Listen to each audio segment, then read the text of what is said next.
Memeriahkan HUT ke-81 kemerdekaan RI, Sekolah Palembang Harapan atau SPH menggelar upacara dan karnaval mengenakan pakaian adat yang diikuti sekitar 1.000 siswa dan guru.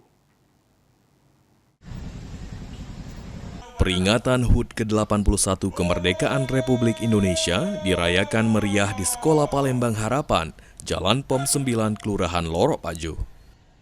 Rangkaian kegiatan diawali dengan upacara bendera,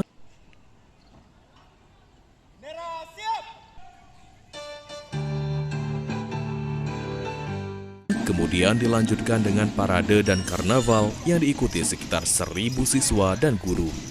Mengusung tema hidup baru untuk Indonesia maju, kegiatan ini menjadi momen untuk menanamkan tanggung jawab, integritas, dan semangat nasionalisme kepada generasi muda.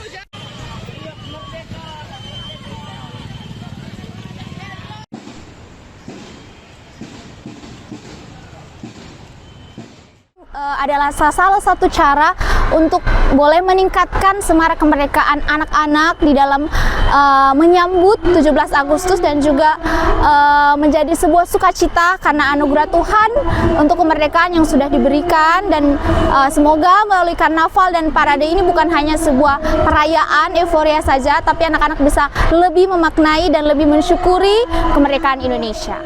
Karnaval mengenakan pakaian adat ini tidak hanya menjadi ajang perayaan, namun juga menjadi momen untuk mengenang jasa para pahlawan sekaligus mensyukuri kemerdekaan Indonesia. Salah satu siswa SMA SPH, Juan Carlos, mengatakan generasi muda harus tetap menghayati perjuangan para pahlawan.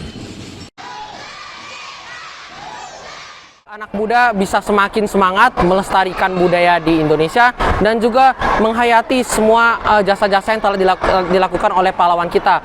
Kita harus menyadari bahwa bentuk perjuangan mereka harus kita teruskan sampai selama-lamanya dan bisa mengembangkan Indonesia dengan lebih baik lagi. Melalui kegiatan ini, SPH berharap semangat kemerdekaan dapat terus tumbuh serta mendorong generasi muda untuk mencintai tanah air dan berkontribusi bagi Indonesia. Muhammad Aidil, PAL TV.